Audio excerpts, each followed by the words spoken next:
আসসালামু আলাইকুম, সবাই কেমন আছেন? আজকে আমরা প্রতিদিনের পরিকল্পনা এই অধ্যায় নিয়ে কথা বলবো।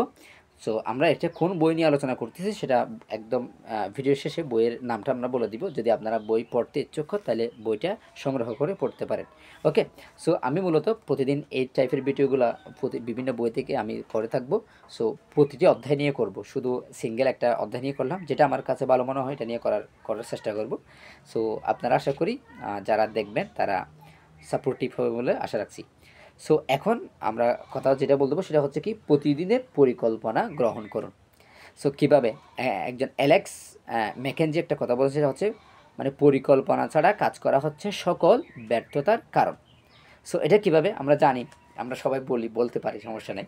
তবে এটা আমরা কয়জনই ফলো করি। তো আমি যখন কোনো একটা কাজ যখন ১ ঘন্টার একটা কাজ আমি যদি এটা ১০ মিনিট পরিকল্পনা করি তাহলে আপনার ৫০ মিনিটে হয়ে যাওয়ার কথা। ওকে, এটা প্ল্যানিং করে যেতে হবে। আপনি যখন স্পটে যাবেন, কোনো কাজ করার শুরু করে দিয়েছেন, তখন গিয়ে যদি প্ল্যান করেন তাহলে এটা কাজের ব্যাঘাত করবে এবং আপনার যে কাজটি আপনি এতক্ষণ করেছেন এটা আপনার ভুল মনে হইতে পারে। ওকে, সো এটার জন্য আপনাকে কী করতে হবে, যে প্ল্যানিং করে কোনো একটা কাজে আগাইতে হবে এবং সেই কাজ অনুযায়ী মানে যে কোনো একটা কাজের আপনি যখন ১০ মিনিট থেকে প্রতিদিন ১০ থেকে ২০ মিনিট প্ল্যানিং করে কোনো একটা কাজ শুরু করবেন, দেখবেন যে আপনার দিনের ৩ থেকে ৪ ঘন্টার সময় সাশ্রয়ী হচ্ছে। যেটা ওপেটের একটা সূত্র থেকে আমরা ওটা ফর্মুলা প্রয়োগ করছি। সূত্র বলছে এটা ওই গণিতের মধ্যে সূত্র না, জাস্ট উনি একটা ফর্মুলা বলছেন, প্রপার পেরিয়ড প্ল্যানিং প্রিভেন্ট পুর পারফরমেন্স। ওপেট, আপনার নামটা মনে রাখেন, যদি গুগলে সার্চ দেন হতে পেতে পারেন।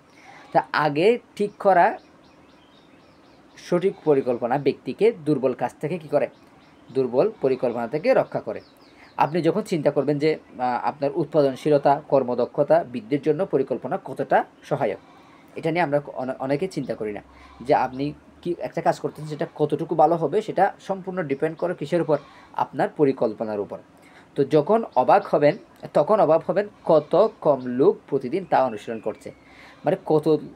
মানে আপনার আশেপাশে থাকা কতজন মানুষ এটাকে, খুবই কম সংখ্যক মানুষই এটাকে অনুসরণ করে যে প্রতিদিন কীভাবে কাজ করতে হবে এটা পূর্বের দিনে প্ল্যানিং করে থাকে, এরকম মানুষ খুবই কম। সো এখানে হচ্ছে আপনি যখন এভাবে কাজ করবেন যে আপনার কাজটা আপনি লাইভ দেখতে পারবেন, আপনার কতটুকু কাজ হয়েছে এবং কীভাবে কাজ হয়েছে এটা আপনি প্রতিদিন দেখতে পারবেন। তো এটা আপনার উৎপাদনশীলতা বৃদ্ধি পাবে বলা হয়ে থাকে। আপনি যদি প্রতিদিন এভাবে কাজ করতে থাকেন প্ল্যানিং করে, আপনার ২৫% কাজ তার আরও মানে ২৫% কাজের আরও গতি বাড়বে। মানে যে কোনো একটা কাজের আপনার ২৫% কী বাড়বে, কাজের গতি বৃদ্ধি পাবে। ওকে, সো এরপরে আপনার যখন আপনি কাজ পাশাপাশি ঘন্টার পর ঘন্টা যখন কাজ করে কাজের আপনি প্ল্যান দিয়ে দেখতে পাচ্ছেন যে কতটুকু কাজ হয়েছে, তখন আপনার কাজের গতিটা আরও বৃদ্ধি পাবে। দেন আমরা কথা বলবো হচ্ছে এরপরে আপনার উদ্দেশ্য অনুযায়ী তালিকা প্রয়োজন। তো এখন আপনার কাজের মোটিভ থাকতে পারে, বিভিন্ন উদ্দেশ্য থাকতে পারে। আপনি এই সময়ের মধ্যে এই কাজটা আপনি সম্পন্ন করতে যাচ্ছেন, এরকম মোটিভ থাকতে পারে, উদ্দেশ্য। এই উদ্দেশ্য অনুযায়ী আপনাকে আগে যেতে হবে। তো এখানে প্ল্যানিং করার জন্য আপনাকে কয়েকটা ধাপ আপনাকে অনুসরণ করতে হবে। একটি ধাপ হচ্ছে মূল তালিকা থাকা দরকার। আপনি এই মাসের মধ্যে, এই সপ্তাহের মধ্যে অথবা এই বছরের মধ্যে কী করবেন, একটা মূল তালিকা থাকা দরকার। অর্থাৎ এই মাসে ধরেন আপনি 3টা বই শেষ করবেন। আমি যেহেতু বই নিয়ে মাঝে মধ্যে পড়াশোনা করি কিছুটা, বেশি না, তবে এই যে মানে এই সপ্তাহের মধ্যে এই মাসের মধ্যে কোন কাজটা আপনি করবেন এটার একটা মেন তালিকা থাকতে হবে। দেন হচ্ছে সাপ্তাহিক একটা তালিকা রাখতে হবে, এরপর একটা দৈনিক তালিকা রাখতে হবে। দৈনিক মানে কি, কীভাবে স্যার? দেখেন, আপনি যখন জানুয়ারিতে বসে আপনাকে ফেব্রুয়ারির তালিকাটা করতে হবে। এখন কোন মাস বলেন তো? এই ভিডিওটা করতেছি মানে এটা হচ্ছে মার্চ মাসে। এখন এপ্রিল মাসে আমার কোন কাজটা হবে এটা আপনাকে রাখতে হবে। এপ্রিল মাসে কোন কাজটা হবে সেটা মার্চ মাসে প্ল্যানিং করতে হবে, আমি এই মাসে এই কাজটা করব। দেন আসেন সাপ্তাহিক, এবং ওই মাসের যে তালিকাটা পেলেন ওখান থেকে ছোটো করে, অর্থাৎ মাসের তালিকাটা যদি আপনি একটু দেখেন যে কোন কাজটা আগে করা প্রয়োজন, এভাবে আপনি গুরুত্বের উপর ভিত্তি করে কাজটাকে বিভিন্নভাবে ভাগ করতে পারেন। ভাগ করার পর প্রতি সপ্তাহে কোন কাজটা করতে হবে সেটা সিলেক্ট করুন। ধরেন আপনি প্রথম সপ্তাহে কী করবেন, কী করতে পারেন বলেন? আপনাকে একটা ডিপিএস খুলতে হবে। ধরেন আপনি আমি এক উদাহরণ দিচ্ছি, আপনারা করতে পারেন। তাইলে আবার এরপর কী করতে হবে, ধরেন আপনার দোকানটা পরিষ্কার করতে হবে। এরপর আপনার কী করতে হবে, ধরেন এরকম কয়েকটা কাজ সম্পন্ন করলেন, মানে সিলেক্টেড করলেন। এখন এই সপ্তাহে আপনার কাজগুলো করতে হবে।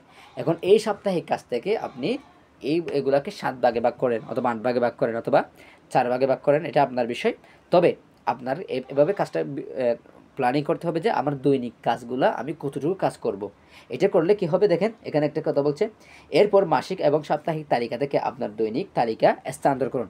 মাসিক এবং সাপ্তাহিক থেকে কোন কাজটা আগে করা দরকার এই হিসাবে আপনার তালিকাটা দৈনিক তালিকায়, মানে এই দিনে আমি কাজটা করব এখানে স্থানান্তর করুন। তাহলে কি হবে, তালিকায় সেই বিষয়গুলো আনবেন যেগুলো আপনি ওই দিনে সম্পন্ন করতে হবে, ওই বিষয়গুলো আনবেন যেগুলো আপনাকে ওই দিন সম্পন্ন করতে হবে। আপনি যেহেতু সারা দিন কাজ করছেন, কাজ সম্পাদনের ফলে করছেন, সেহেতু যে কাজগুলো করা হয়েছে সেগুলো তালিকা থেকে কেটে দিন।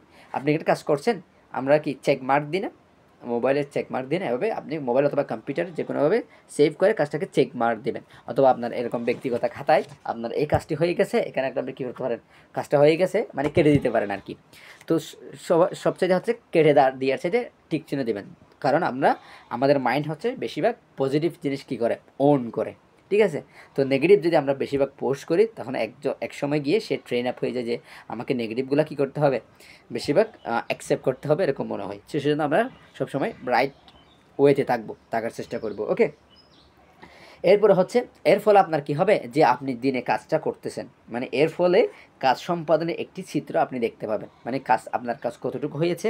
এটা জাস্ট আমরা কি বলি, সারা দিন ধরেন কাজ করেছি, কাজ করার পর এখন পিছনের দিকে যদি আমি যদি তাকিয়ে বলি আমার অনেকগুলো কাজ করেছি। এখন অনেকে আছে কি, ধরেন কেউ মাটি কাটতে গেছে, আমি জাস্ট একদম রুরাল এরিয়া থেকে বলি, কেউ মাটি কাটতে গেছে, এখন মাটি কাটার পর সে দেখতেছে কি অনেকগুলো মাটি কাটছে, এরকমও মনে হয়, মাঝে মধ্যে মনে হয় যে কি খুবই বেশি কাজ করে নেই, এরকম মনে হয়।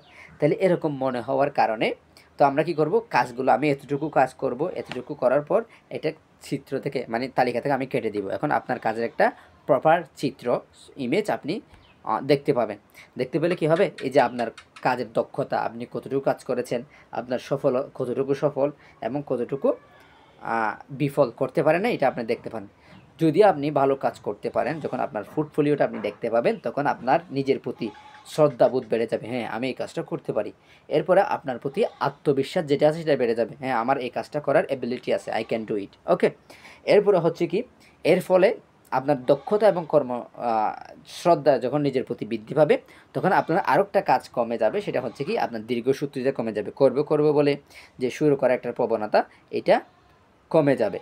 তো এটা কমে গেলে কি হবে, আপনার কর্মচাঞ্চলতা শক্তিশালী, আপনার যে নিজস্ব একটা জেনেটিক পাওয়ার আছে, এই পাওয়ারটা আপনি দেখতে পাবেন যে আপনার মন শক্তিশালী হবে, আপনার কর্মচঞ্চল হবে, আপনি আরও কাজ করার জন্য উদ্গ্রীব থাকবেন, আমার এই সময়ের মধ্যে কাজটা সম্পন্ন করতে হবে।